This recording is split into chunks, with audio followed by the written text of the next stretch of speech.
In a world where we can fly halfway across the globe in a single day, we take airports for granted. We assume that if a place is a country, it must have a runway.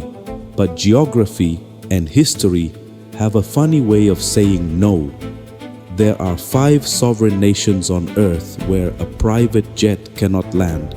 No matter how much money you have, no matter how many gold-plated Gulfstreams you own, you are driving across a border like everyone else. These are the grounded 5. But why? Is it a lack of money? Is it a choice? Or is it simply that the Earth literally didn't leave them enough room? Today, we're exploring the fascinating stories of the countries with 0 airports. The Holy Square, Vatican City. We begin in the heart of Rome. Vatican City is the smallest country in the world, only about 109 acres. To put that in perspective, the average regional airport takes up about 600 acres. The Vatican is physically incapable of hosting an airport. It is surrounded by the dense urban sprawl of Rome. If the Pope wants to fly, he has 2 choices.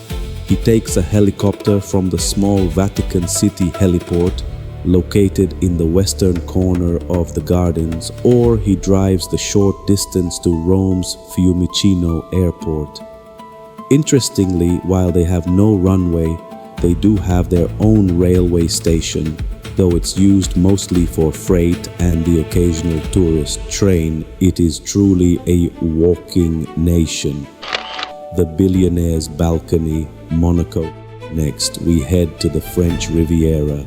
Monaco is the second smallest country and arguably the wealthiest. It's a place where there are more Ferraris than Fords.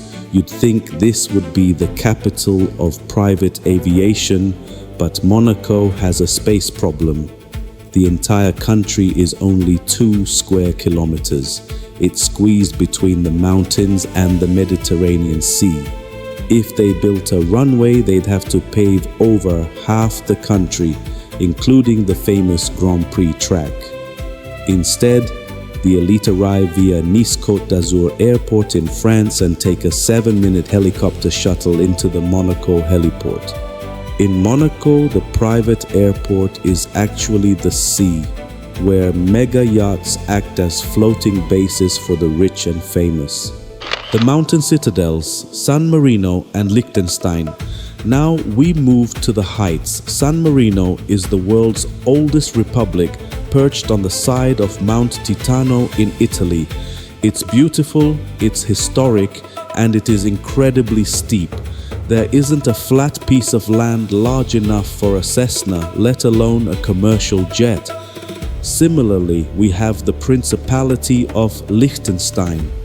Tucked between Switzerland and Austria, this country is almost entirely mountainous.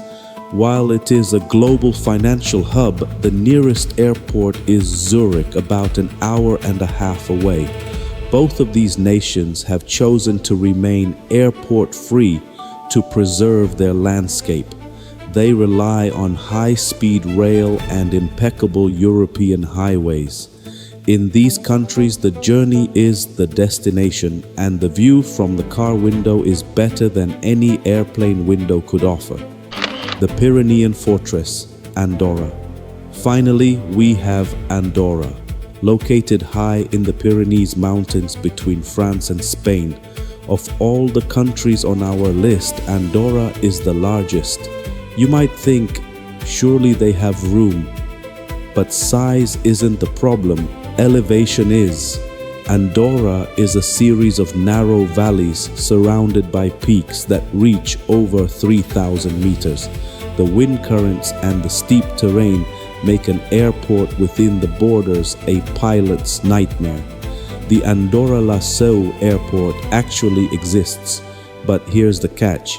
It's located in Spain. Andorra pays to help manage it, but to get into the country itself, you still have to navigate the winding mountain passes. It is a natural fortress that remains unconquered by the jet age. In an age of instant gratification, and 24/7 connectivity, these 5 nations remind us that some things are still dictated by the earth. They prove that you don't need a runway to be a global destination, and you don't need an airport to be a world power. Sometimes the best way to see the world is to keep your feet or your wheels firmly on the ground. Thanks for watching. Which of these 5 hidden gems would you want to visit first? Let us know in the comments.